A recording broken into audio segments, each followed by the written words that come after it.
nama badiif hojiin isaa cepha'u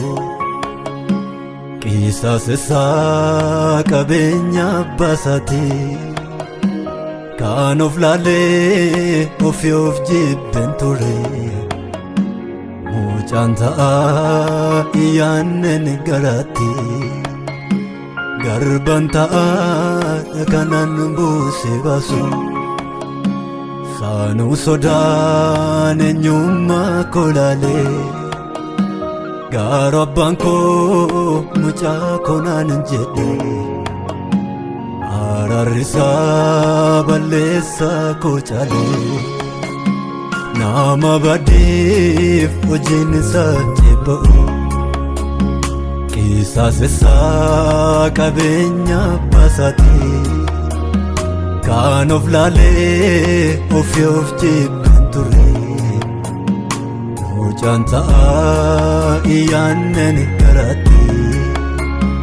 garban ta'aa kanan buuse baasu saanuu sodaan eenyummaa koo ilaalee gaara abbaan koo mucaa koo naan jedhe araarri isaa balleessaa koo caalee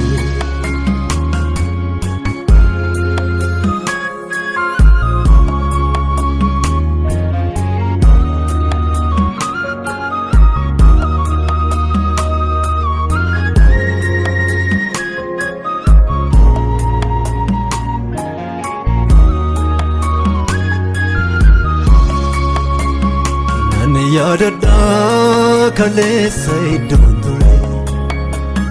hojii kootiif gulantaa naamalu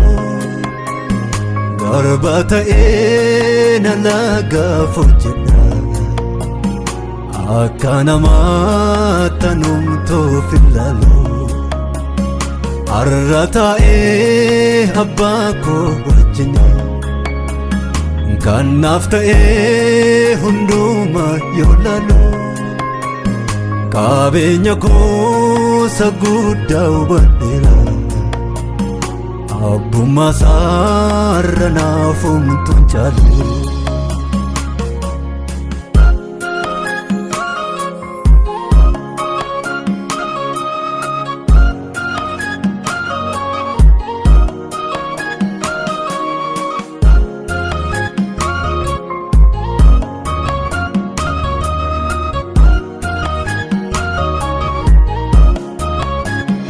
ani tolaan jaallatame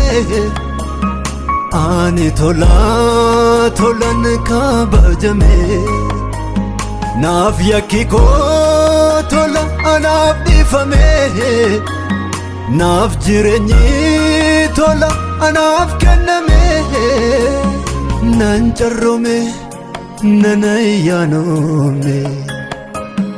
Yesus kosim bagan filame in urgaa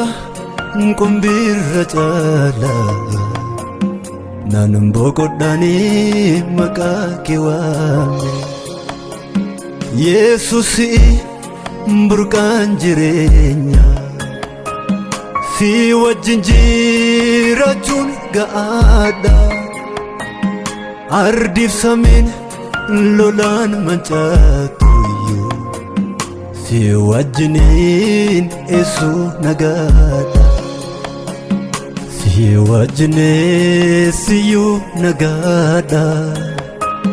si wajjineessiyyuu nagaadha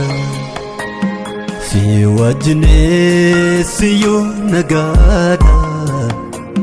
si wajjineessiyyuu nagaadha si wajjineessiyyuu nagaadha si wajjineessiyyuu nagaadha si wajjineessiyyuu nagaadha si wajjineessiyyuu nagaadha si wajjineessiyyuu nagaadha si wajjineessiyyuu nagaadha Si wajjine siyyuu nagaadha Si wajjine siyyuu nagaadha Si wajjine siyyuu nagaadha Si wajjine siyyuu nagaadha Si wajjine siyyuu nagaadha Si wajjine siyyuu nagaadha Naaf jaalallee kee naaf araarri kee zuma sana narraan dulloomu